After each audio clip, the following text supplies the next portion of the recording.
নমস্কার বন্ধুরা, জ্যোতিষ ধর্মকথা ইউটিউব চ্যানেলে আপনাদের সকলকে আর একবার স্বাগত জানাই।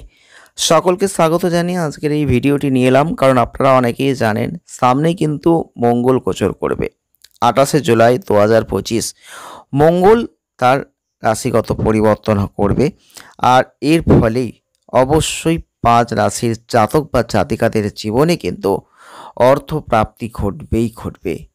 তাই আজকের ভিডিওটি স্কিপ করে দেখবেন না, পুরোটা দেখবেন, তাহলে বুঝতে পারবেন 28শে জুলাই যখন এই মঙ্গল গোচর করবে কন্যা রাশিতে, তখন এর প্রভাবে কোন কোন রাশির ভালো হবে, কোন 5টা রাশির জাতক বা জাতিকাদের এই মঙ্গলের গোচরে বিশেষ সুযোগ সুবিধা আসবে, কারা লটারি প্রাপ্তি করতে পারবেন, কারা ব্যাংক ব্যালেন্স বাড়াতে পারবেন, কারা জীবনে অনেক পরিবর্তন নিয়ে নিজের জীবনকে উন্নতির শিখরে নিয়ে যেতে পারবেন, কাদের কপাল খুলতে চলেছে এই সময়টাই আমরা আজকের ভিডিওয় বিস্তারিতভাবে আপনাদের জানাবো। 28শে জুলাই 2025 রাত্রি 8:11 কিন্তু এটা ঘটবে। 13ই সেপ্টেম্বর পর্যন্ত অবশ্যই এই রাতে 9:34 পর্যন্ত কন্যা রাশিতেই থাকবেন মঙ্গল গ্রহ। আর জ্যোতিষশাস্ত্র অনুযায়ী মঙ্গল হচ্ছে শক্তি, উৎসাহ, সাহস, ক্রোধ এবং দক্ষতার গ্রহ। আর এই 28শে জুলাই যখন কন্যা রাশিতে প্রবেশ করবে, তখন এর প্রভাব সমস্ত রাশির উপরই পড়বে। তবে কন্যা রাশিতে যখন মঙ্গল প্রবেশ করবে, এর ফলে অবশ্যই প্রত্যেকটা ব্যক্তির মনোযোগ, ছোট ছোট কাজ, স্বাস্থ্য, এগুলো দক্ষতার দিকে যাবে। আজকের ভিডিওয়ে আমরা আলোচনা করব যে এই গোচরের সময় কারা কাজের মধ্যে ব্যস্ত হয়ে যাবেন, কারা ছোট ছোট বিষয়গুলো গভীরভাবে অনুসন্ধান করার প্রবণতা বাড়াতে পারবেন। তবে এই ক্ষেত্রে 5টা রাশির জাতক বা জাতিকাদের বলবো এই মঙ্গলের গোচর থেকে অত্যন্ত সুযোগ সুবিধা লাভ করবেন। তাই ভিডিওটি পুরো দেখুন, আপনারাও জানতে পারবেন। 1. মেষ রাশি। মেষ রাশির জাতক বা জাতিকা যদি আপনি হয়ে থাকেন, কন্যা রাশিতে মঙ্গলের এই গোচর আপনাদের জীবনে একটা প্রভাব নিয়ে আসবে।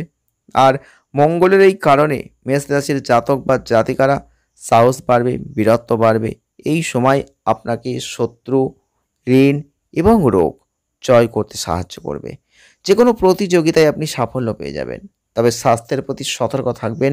আইনি বিষয়ে আপনার লাভ কিন্তু এই সময় হতেই পারে। নেক্সট হচ্ছে কর্কট রাশি। কর্কট রাশির জাতক বা জাতিকাদের ক্ষেত্রে মঙ্গল যখন তার রাশিগত পরিবর্তন করছে, তাহলে এক্ষেত্রে আপনারা লক্ষ্য করতে পারবেন আপনাদের মধ্যে অনেক সাহস, আত্মবিশ্বাসটা বেড়ে যাবে, যেটা এতদিন ধরে পাচ্ছিলেন না। এই সময়ে আপনি ভ্রমণ করতে পারেন, কাজের মধ্যে একটা গতি ফিরে পাবেন, এবং যারা লেখালেখির কাজ করেন, যারা যোগাযোগের ক্ষেত্রের সাথে যুক্ত আছেন, তারাও উপকৃত হবেন। আর একই সঙ্গে ছোট ভাই বোনদের সাথে মতবিরোধ একটু বাড়তে পারে। এই বিষয়ে আপনাকে একটু বিশেষ সতর্কতা অবলম্বন করতে হবে। নেক্সট হচ্ছে বৃশ্চিক রাশি। বৃশ্চিক রাশির জাতক বা জাতিকাদের বলবো আপনাদের অধিপতি হচ্ছেন মঙ্গল। আর মঙ্গলের এই গোচর আপনাদের জন্য অত্যন্ত ভালো। আর আপনাদের ক্ষেত্রে শুভ প্রভাব তো নিশ্চয়ই নিয়ে আসছে, কারণ আপনাদের ইচ্ছা পূরণ হতে চলেছে। আয়ের কোনো নতুন উৎস তৈরি হয়ে যাবে। বহুদিনের যে কাজ আটকে ছিল, যেগুলো পারছিলেন না, সেগুলো পাবেন করতে। বন্ধুদের কাছ থেকে সমর্থন লাভ করবেন। সামাজিক ক্ষেত্রে সম্মানটাও কিন্তু বেড়ে যাবে। নেক্সট হচ্ছে ধনুরাশি। ধনুরাশির জাতক বা জাতিকাদের বলবো মঙ্গলের এই গোচর আপনাদের জন্য অত্যন্ত ভালো, কারণ এই শুভ প্রভাবে আপনাদের জীবনে কর্মক্ষেত্রে উন্নতি আসবে। কর্মক্ষেত্রে আপনি সিনিয়রদের কাছ থেকে সাহায্য পাবেন। কর্মক্ষেত্রে আপনি প্রভাবশালী হয়ে যাবেন। 28শে জুলাই থেকে 13 সেপ্টেম্বরের মধ্যে আপনাকে আপনার অহংকার এড়িয়ে চলতে হবে, অন্যথায় বিবাদের জায়গা কিন্তু আছেই আছে। তাই সাবধান থাকুন। নেক্সট হচ্ছে মকর রাশি। মকর রাশির জাতক বা জাতিকাদের ক্ষেত্রে 28শে জুলাই যখন মঙ্গল তার রাশিগত পরিবর্তন করছে, এক্ষেত্রে শুভ প্রভাব আপনাদের জীবনে আসবে। আপনি ভাগ্যের পূর্ণ সমর্থন লাভ করবেন। ধর্ম, ভ্রমণ, শিক্ষা, এই ধরনের কাজে সাফল্য পাবেন। পিতা বা গুরুর সঙ্গে আপনার সম্পর্ক উন্নত হবে।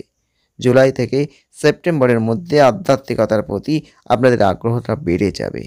এছাড়াও আপনারা অনেক কিছু করতে পারবেন জীবনে, যেগুলো এতদিন করতে চেয়েছিলেন কিন্তু পারেননি। তাই অবশ্যই আপনারা জানতে পারলেন আজকের এই ভিডিওটির মধ্যে দিয়ে যে কোন 5টা রাশির জাতক বা জাতিকাদের মঙ্গলের এই গোচরে ভালো ফল লাভ করবেন। প্রতিকার স্বরূপ যদি পারেন, অবশ্যই হনুমানজির আরাধনা করুন, দারুণ ফল লাভ করবেন। আর পারলে ওং হনুমতে নমঃ মঙ্গলবার করে জপ করুন, খুব ভালো ফল লাভ করবেন। আজ এ পর্যন্তই, দেখা হবে নেক্সট ভিডিওয়। ভালো থাকবেন, ধন্যবাদ।